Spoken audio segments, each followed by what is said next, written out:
This is my garage and it's been under renovation for the entirety of the winter.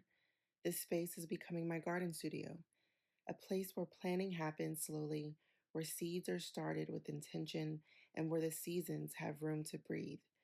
It's where gardening will happen every day, not just for growing plants, but for creating a rhythm that lasts all year. Until it's ready, the garden finds its way into my home. Today, that looks like clearing the dining table. I actually love this part, the way the garden adapts and asks for space right where we already are. It feels like a quiet invitation. The season is beginning.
I start with the soil, light, well draining, and welcoming to new roots.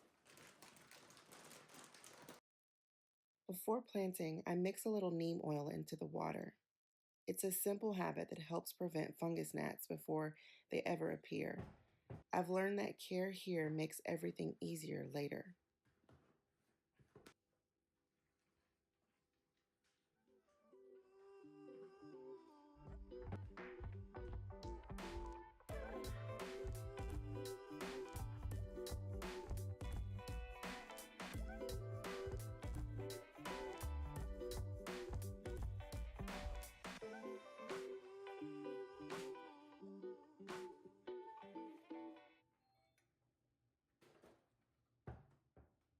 One of my favorite things to do is to go to antique shops and find beautiful gardening pieces for my collection. I found this beautiful antique bronzed water pitcher, and I love to find antiques that I can repurpose and use again and again. I've used it today because it just makes the moment seem so much more beautiful. I brought out gloves for this dirt, but I really love to have my hands in the dirt. A simple feeling that you get when you stick your hands into the dirt and you connect your body to where it all began.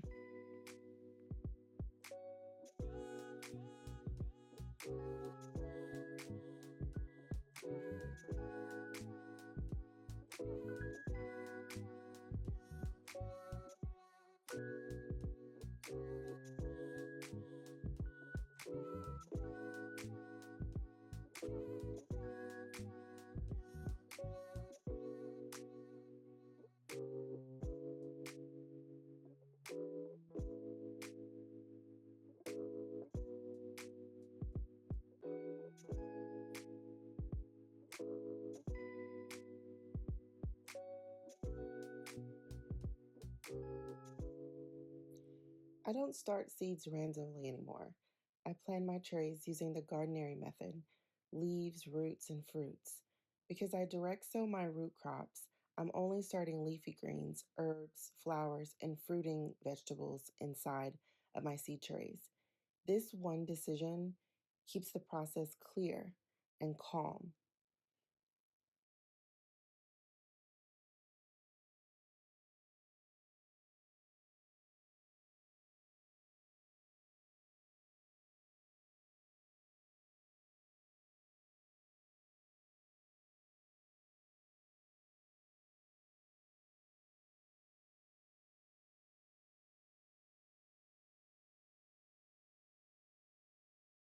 I also know exactly how many plants I'm starting.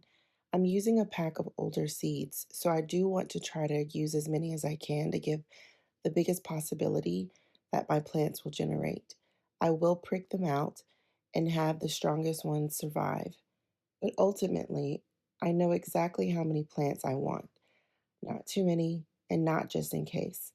I already mapped out my planning plan in the previous video, so today I'm just simply following it. Having a plan is what keeps this process from feeling overwhelming.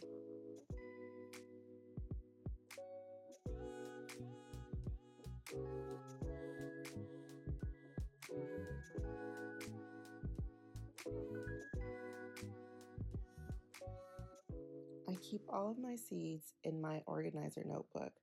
I love turning the pages. It feels like flipping through one of those catalogs you used to get a long time ago in the mail. Each page holds a bed, a purpose, and a rhythm. It reminds me to grow what I actually use. It's how I keep track of the things I need to repurchase and also my favorite seed that I want to plant again and again.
Last year, I purchased some potted English daisies for my garden, but this year I want to attempt to grow them myself.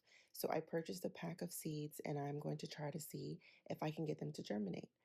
I also tried a brand new juice this year that had the herb sorrel in it. So I picked up a pack of seeds and I have planned to put them into my juicing bed. So fingers crossed that this works. Covering the seed trays helps them to trap the humidity in the first couple of days of their life. I'll leave these downstairs in my temporary garden studio, and then hopefully they will generate in the next week, and then I can remove the covers and turn on the grow lights.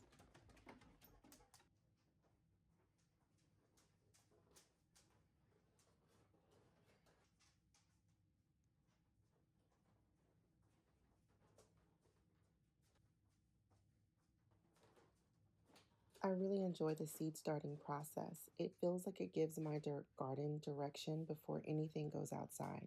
Everything has a place, everything has a reason. Next week, I'll take all of this intention out into my garden and prepare what I'm calling the juice box.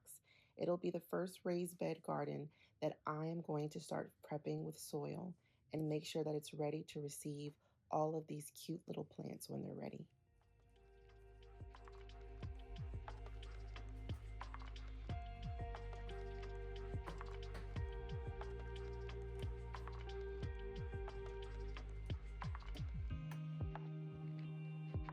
Thank you so much for sharing this moment with me in the soft seasons.